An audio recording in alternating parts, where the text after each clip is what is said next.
Oh, sorry. Good morning. Sorry. Good morning. Good morning. Sorry. I got distracted.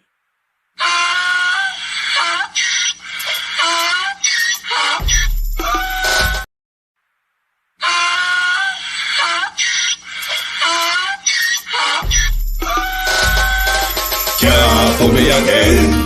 You can't fool me again. You hold me down for a very long time. Can't buy sugar, we can't buy lime. Can't buy scandal, we can't buy time. Sorry, in the chats, can you hear me, please? Good morning, Elijah Perceptive Power. Good morning. Can you hear me? I'm having some technical difficulties. Can you hear me, Sunshine? Good morning. Good morning. Can you hear me? Is there any problem with the audio? Can you hear me clearly?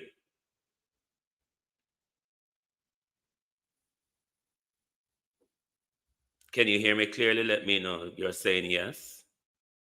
Thank you for that. Good morning. Good morning. I am awfully sorry for this shoddy start. Loud and clear. Yes, thank you. I'm awfully sorry for this shoddy start this morning. I was having problem over on my TikTok platform and it got me distracted. So just let me try something here quickly, please.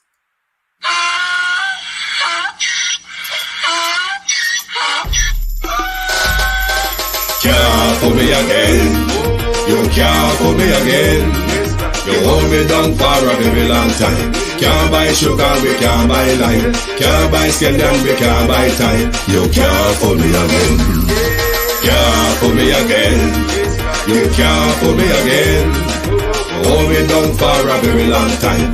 Can't buy sugar, we can't buy lime. You touch up line and a resort to crime. You can't fool me again. What fi gonna eat no money, what fi at you, eat no at you. Covid money, miss away in the yellow rat you. Use the youth, the money, waste for most of man statue. Say me like a catch you, but bigger than a figure you. Take this spit of money, gal and say that it's not you. One day the man above end up in my gut up. Too much it in the kitchen, some a fly by like a patu.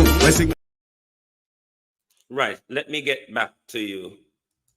The problem I'm having on my side this morning, when I'm playing anything like the music or so, I cannot hear on my side. But as long as you're hearing me, good morning to those on TikTok, good morning to those on the X, good morning to those on Facebook, on Twitch, on YouTube. Thanks for joining us this morning.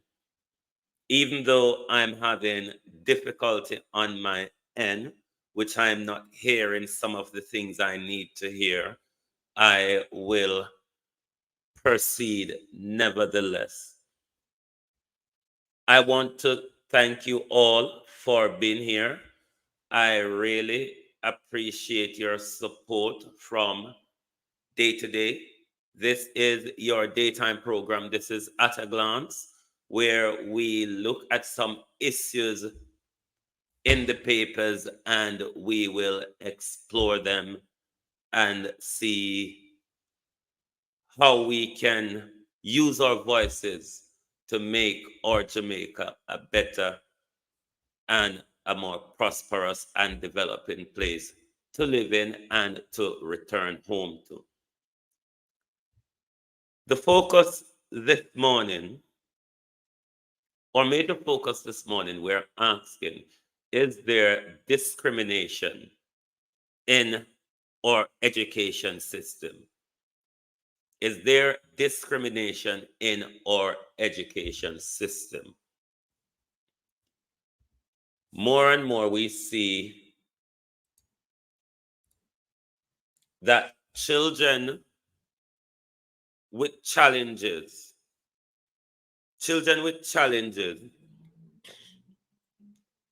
are not invested in, cared for, or get the support that as we would say, children in mainstream education get? Or is there, I'm still going to say this, because even though we're having a problem in the ministry, attaining well-experienced teachers because of how their working conditions are, salary, and the government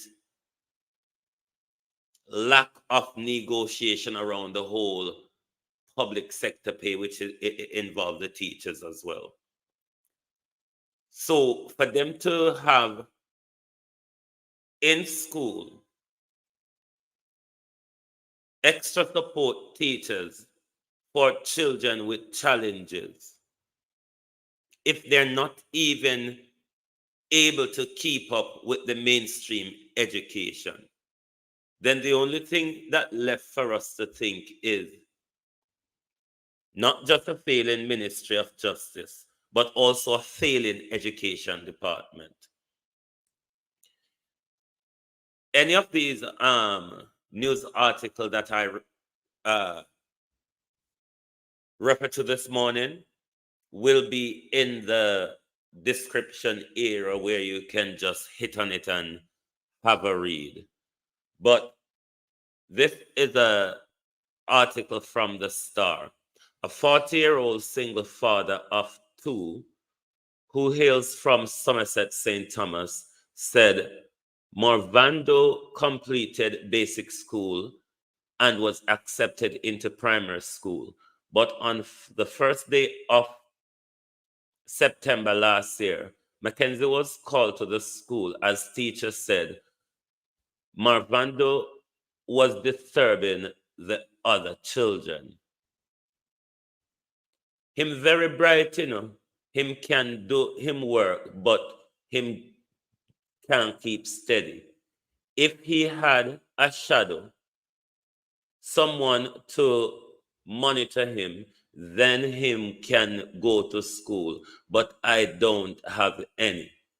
His doctor said him need to go school like now. Him also have epilepsy and on medication, but it no bother him, that much now. Me want him go school. Me want him go school too because him bright, Mackenzie said. Mackenzie is the father of this young man. So the ministry is not providing the support for children with challenges. And they're expected to have a minder with them, somebody assigned to them to come to school with them and assist in their care and monitoring. But what is Ministry of Education doing in regards to that? I hope this is something that the Diaspora Intervention Task Force, the Diaspora Intervention Task Force, I hope this is something that they can zoom into, because the Global Diaspora Council and the Youth Council, which is looking for donations or collecting donations for the Jamaican government with regards to assisting in education and others. How are these donations spent? What policies does the Ministry of Justice, Education has to deal with children in our education system who has challenges? They're expected to have minders who is paying for these, and what policy does the Ministry of Justice have, of Education has to assist these children? Or if that is the case, it is not the time for Ministry of Education and central government to look at really rolling out special needs, special education schools across the country, at least one per parish. If you cannot supply put supply teachers in school or support staff in school to assist with children with challenges,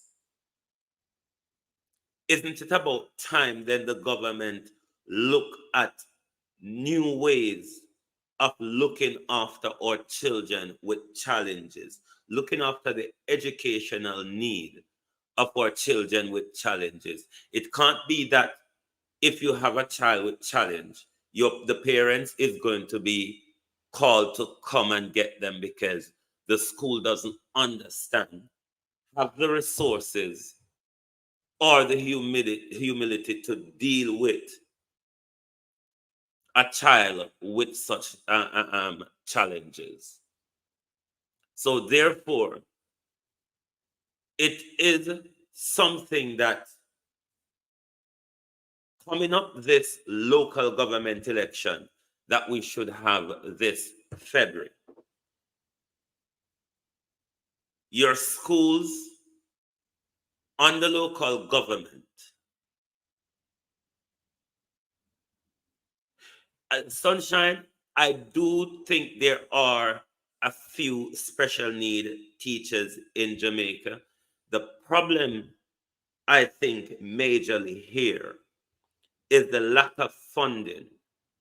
The lack of funding and the lack of care from government and from the Ministry of Education to make sure that there are policies and investment into the education system so that children with challenges can also have access to education.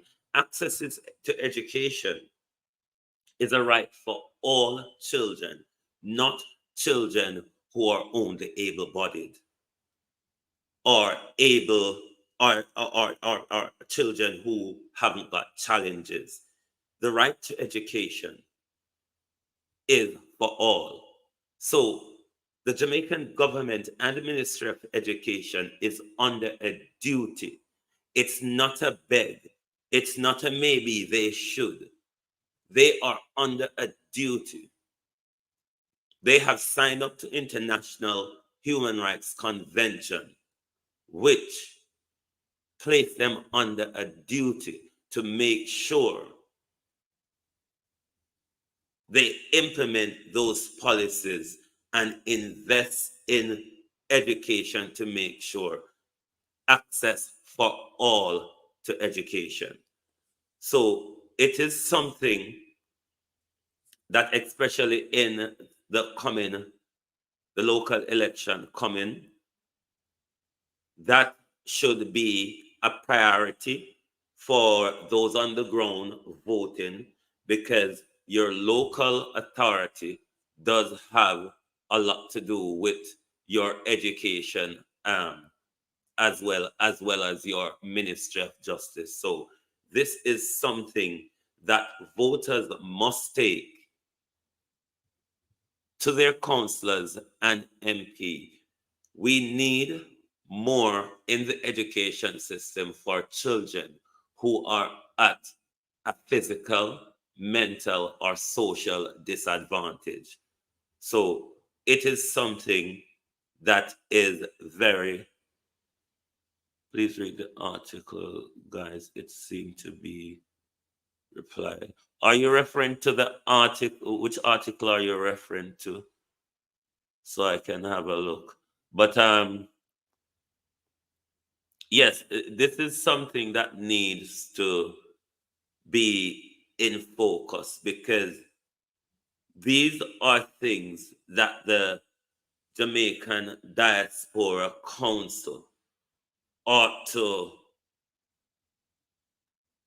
push on having their donation invested in the education of children who have challenges and children who are at a lesser advantage. So that is definitely one of the area that we need to call out.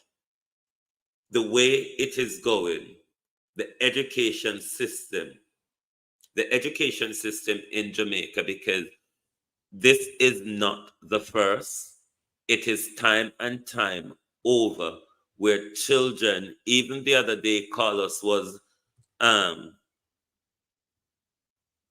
having a similar conversation with one with regards to one of those institutions. Time and time we see this happening, where children who have disability, they have the mental and the academic capability to take on the mainstream education, but need the extra support that Ministry of Education and the government ought to make sure.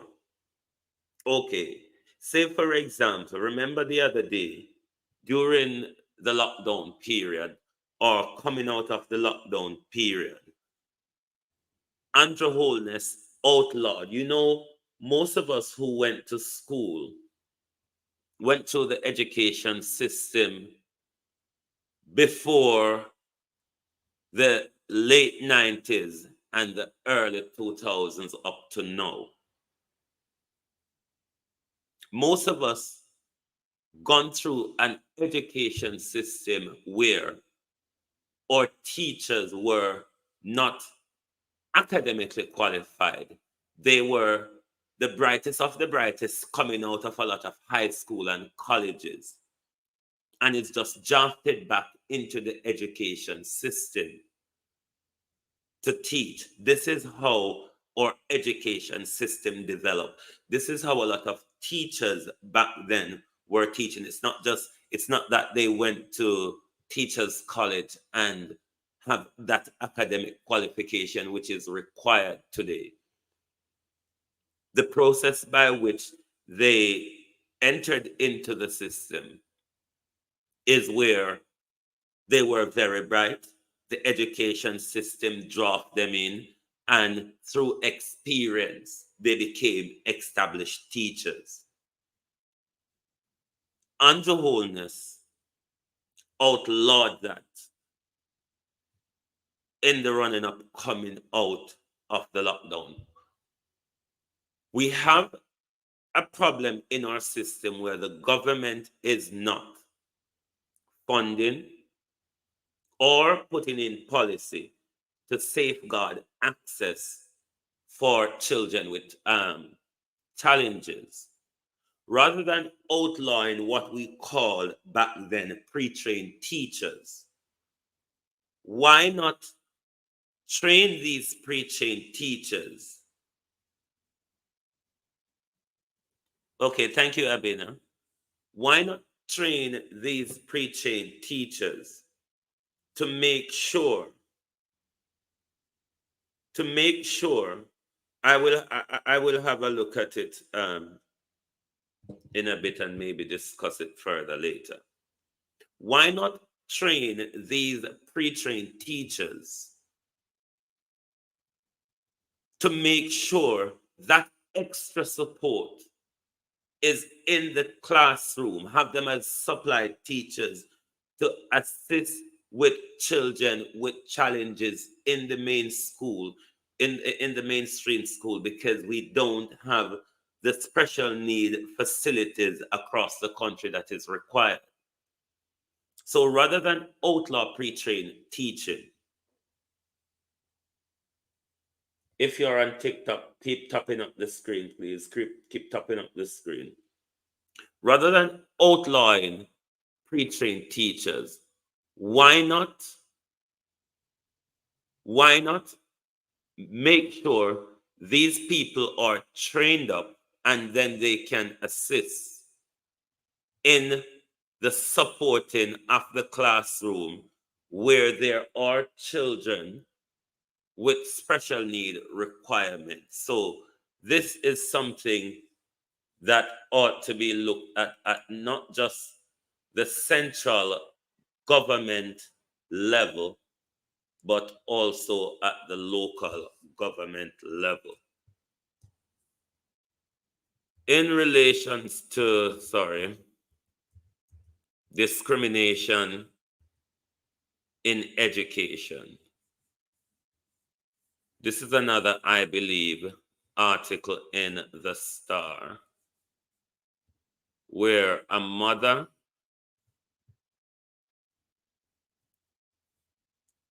a child of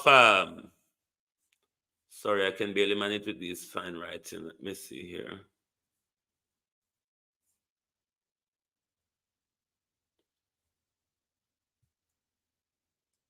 But there's issue of bullying going on. Let me find the article, sorry. There's issue of bullying, but my issue here is a response from the teacher or from the head of the school. I have it in my reading list here. Yes, here is the article. Let me see if I can waffle through these things. A frustrated mother has pulled her 13-year-old daughter from the Queen's School because she fears of her child's safety and mental health. The mother previously told the Star that since her daughter was in 7th grade, she has been constantly bullied by some of her classmates and was even threatened that they would rearrange her face and step in her throat. Hold on there.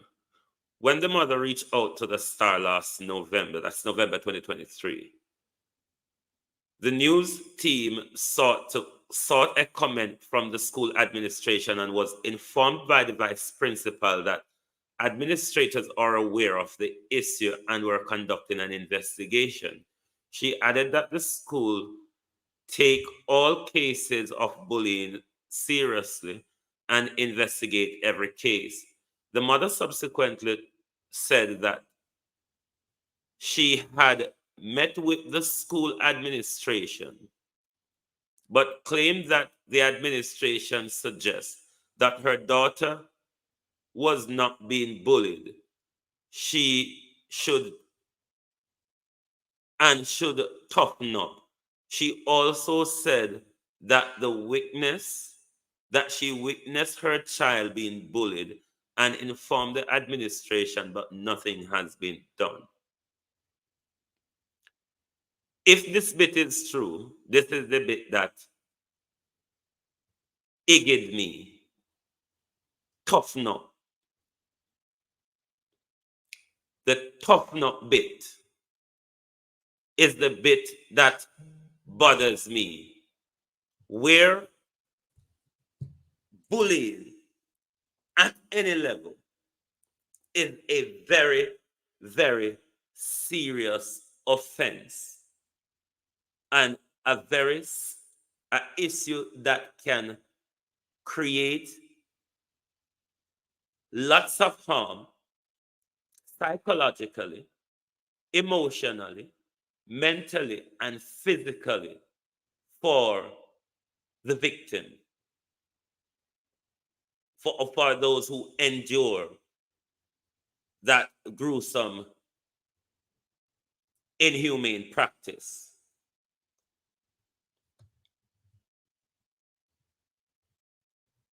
We saw a couple weeks ago 5 to 6 giants of women attacked and smothered a 14-year-old. Possibly these were some of the people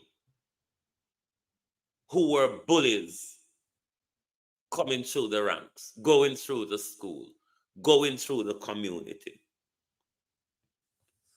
So if what the mother is saying is true, that all her daughter needs to do is toughen up. Toughen up. What does toughen up mean for those school administrators? Are you saying she should give as much as she gets? Because if you are being bullied and somebody tell you say you must toughen up, it means so you have to take on the bully full square. That would lead me to ask, are the administrators at the school then is encouraging violence in an education system where we see more and more in our education system, in our schools, at our school gates, on the way home from school, it is becoming riotous. Stabbings and all sorts are happening in our school.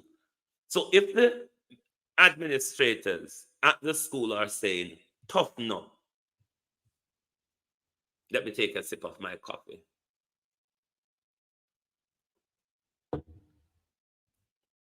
If the administrators are saying, toughen up,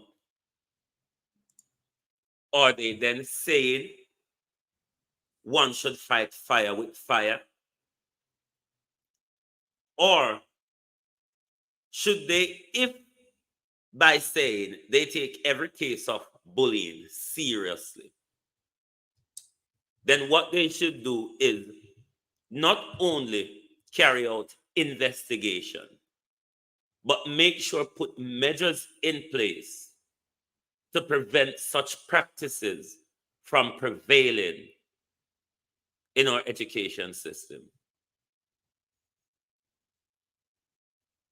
Is there discrimination and lack of empathy and lack of care for our children at the Ministry of Education within our entire government?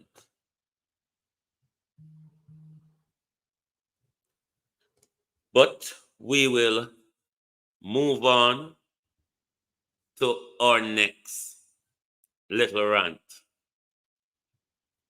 And I won't be staying long on Colonel Charles Jr. And this time it's not about the crowd when Carriga and Montego Bay. Good morning, everyone, and thank you all for being here. I really appreciate all of your support. Last night, the audio wasn't coming out clear. Now, the audio coming out clear for you all. And I can't hear anything on this side. So I don't know what is happening. Say, for example, if I'm taking a break and I'm putting on a music, I'm meant to be hearing it. And that's not happening for me this morning. So that is something I have to fix after I end this broadcast.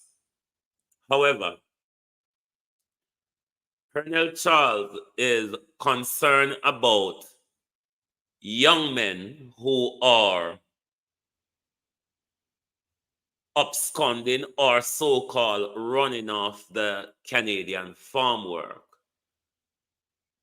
Jamaica accounts for 98% of the 252,597 participants on the Canadian farm working program. But Colonel Charles is using that to brainwash using that to brainwash them to say that when you do that, you're making it bad for your cousin, the others in your community, and all sorts of family members and anybody may be associated to you and your community. Rather than looking at the treatment that would make one say, rather than go and come in this dire situation, which once we get here, nobody really cares about us. And everybody's interest is making economic gains from us. The working conditions for a lot of them, as we see, is terribly.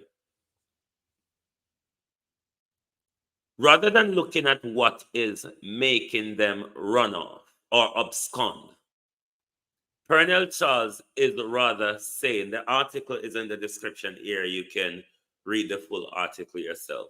But Pernell Charles Jr. is saying, this is happening because there is a loophole in the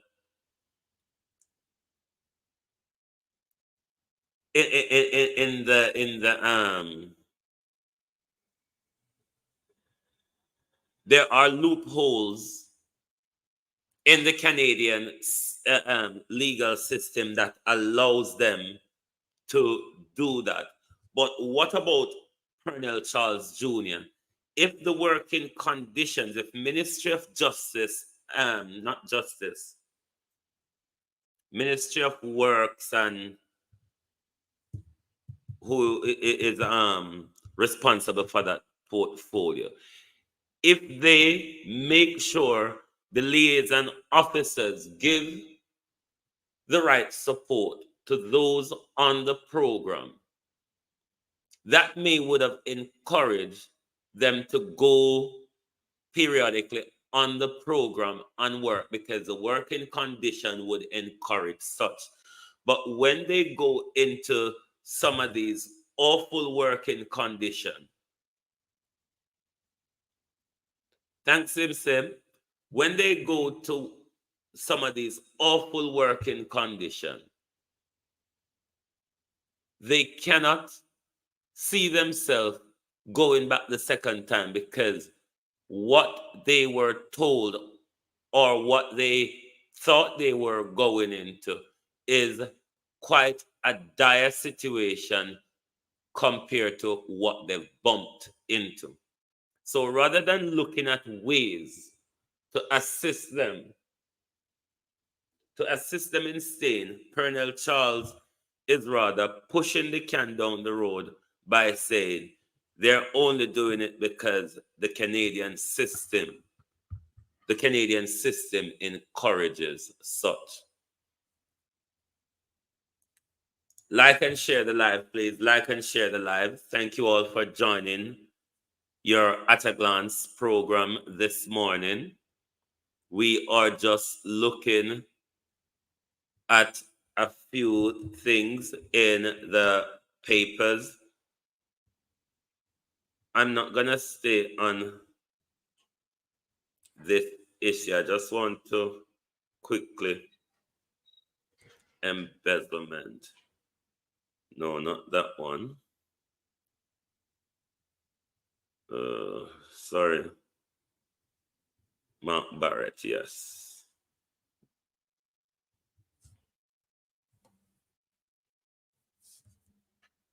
Mark Barrett. I wonder if Paula have anything to hide. And I'm going to come to Marlene Malaho. This is the problem with me and the Gleaner. Sometimes some story the Gleaner is charging you to read, and come hell or high water, under no circumstances I'm going to pay to read a propaganda in the Gleaner. When I tell the lie and I push the narrative, just make me read a little something free, you know? Thank you, Shana Williams. Thank you. The Office of Director of Public Prosecution has issued a ruling in the case in which National Water Commission President Mark Barrett and his wife has been slammed over their apartment complex, alleged built-in breach of its permit. Hold on there. Because them here. Something here. Director of Public Prosecution Paula Llewellyn. Why is this thing keep jumping away? Sorry about that, my peeps. Go and like and share the live until I get myself coordinated, please. Whichever platform you're on, give us some like and some shares, please, so we can reach more people out there. Give us some likes and some share wherever you are. But the Director of Public Prosecution, Paula Llewellyn, said a decision has been communicated to the Integrity Commission and Anti-Corruption Agency, which investigate alleged allegations of irregularity and in the approval process of the complex on Claremont Drive in St. Andrew, or Charlemont Drive in St. Andrew for certain name. Our assessment of the material sent to us has been completed by my team and myself, and we have sent a very detailed ruling, she told the Gleaner Wednesday, which is yesterday. She said the ruling was copied to the Ministry of Local Government and Rural Development and National Environmental and Planning Agency. The DPP declined to provide detail of the ruling. Barrett was placed on administrative leave by the National Water Commission Board on the 13th of August last year, following the Integrity Commission scratching report, which labeled his action as egregious, if that's the word.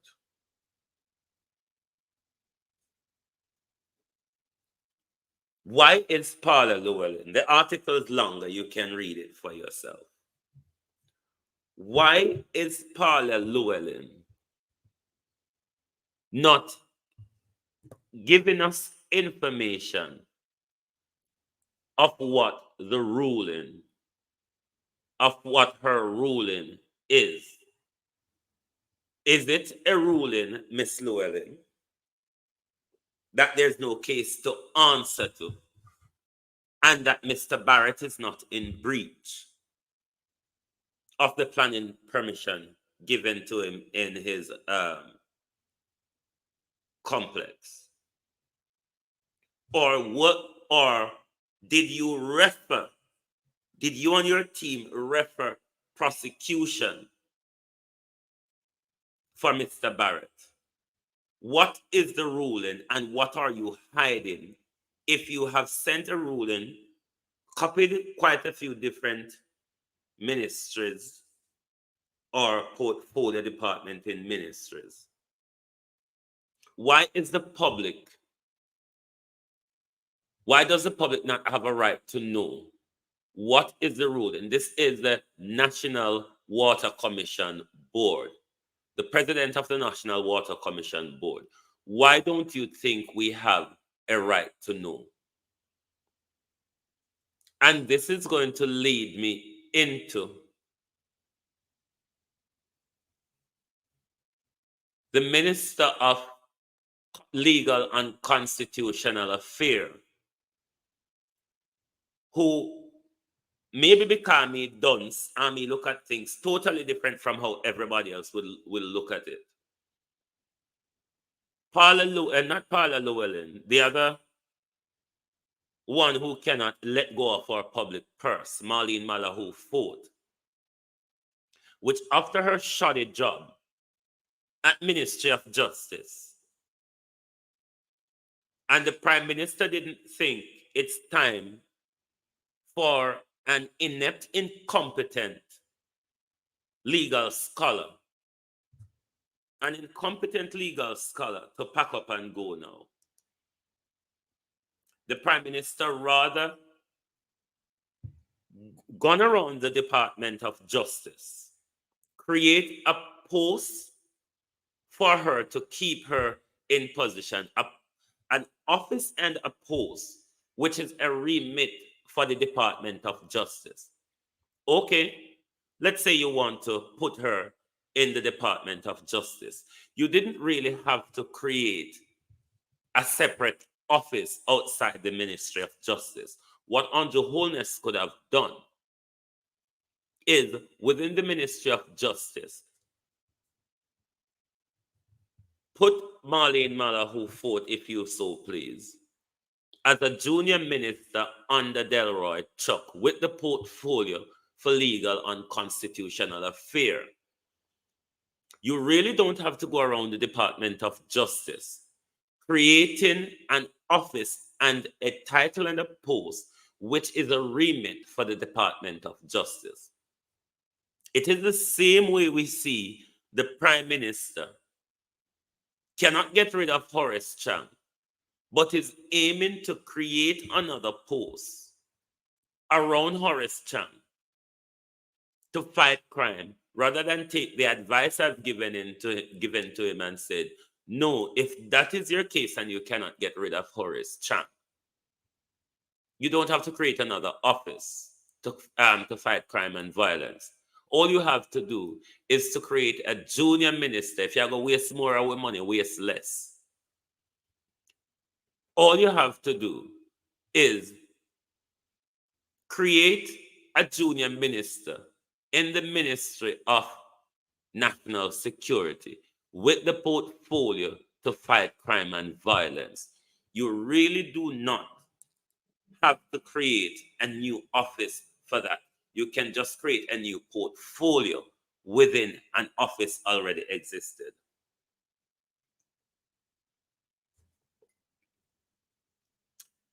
And touching down, we will ask Mr. Forte the question. Have you been given the portfolio? What her concern is here, because you know they have the committee in Parliament is having a sitting to do with the Integrity Commission.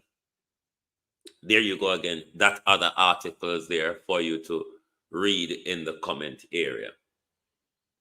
But what her newfound problem is, her concern is there's legislative gap that may result in parliamentarian and public official being investigated for illicit enrichment.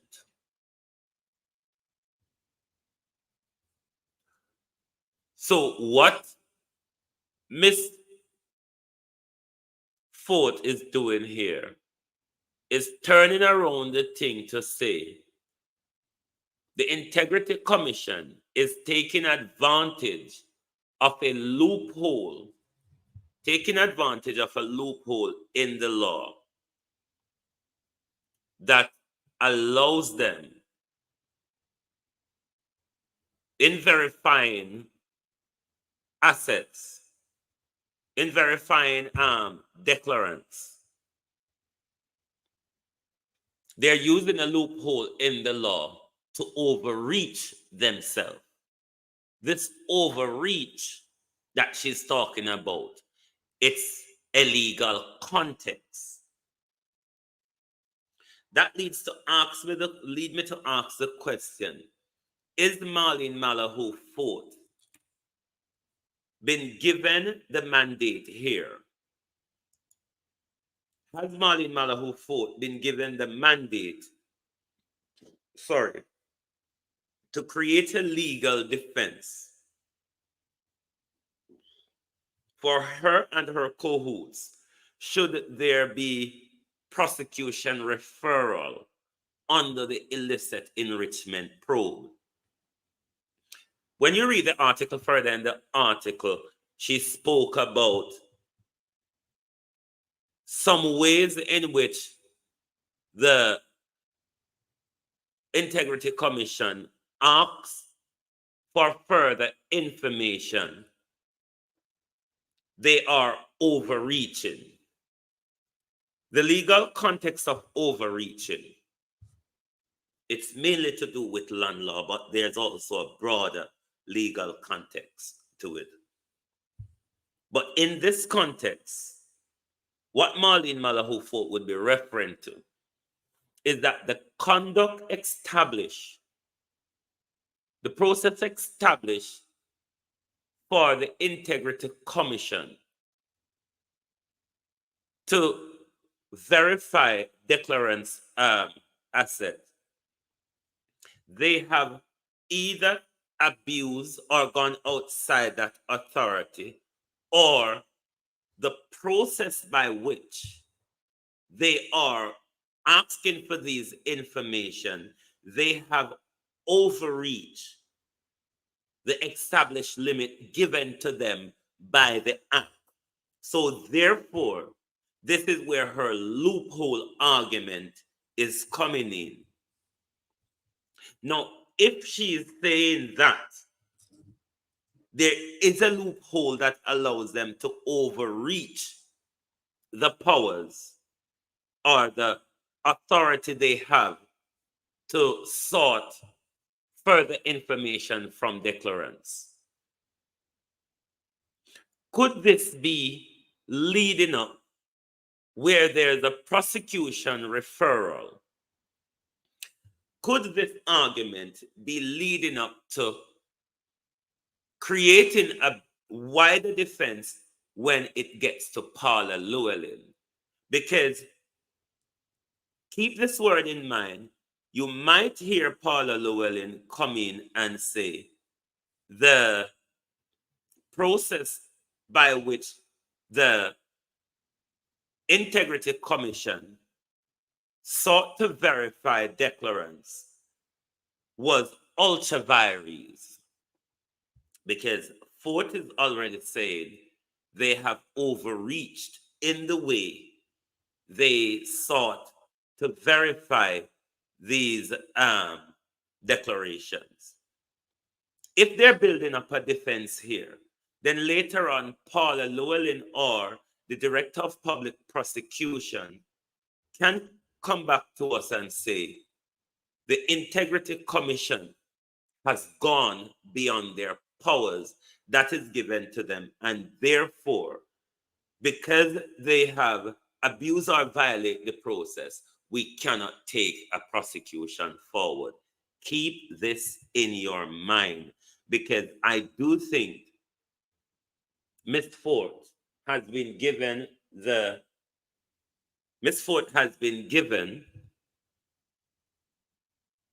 mandate to create a legal defense should there be a prosecution referral.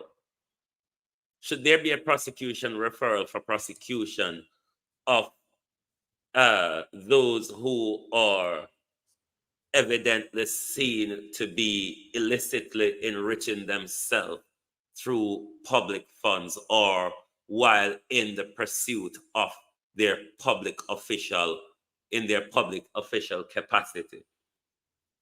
So she's saying here that the legislation has a gap in it, a loophole.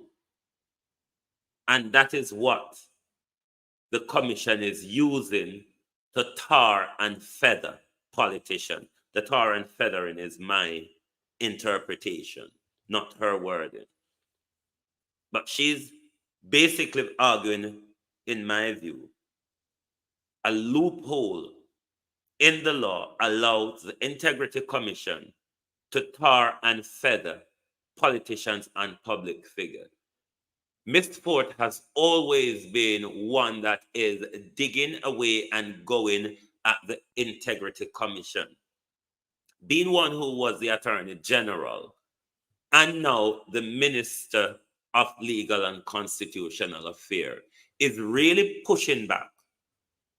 Ms. Fort is really pushing back as former Attorney General and now Minister of Legal and Constitutional Affairs. Ms. Fort continuously pushed back on the probe, on the corruption probe, on the illicit enrichment probe of politicians enriching themselves and possible embezzlement of public funds. This is where your At a Glance program comes to an end this morning. To those on TikTok, thank you for joining us. I really appreciate your support. For those on X, on Twitch, on Facebook, on YouTube, thank you for joining us this morning. It is really good to have your support.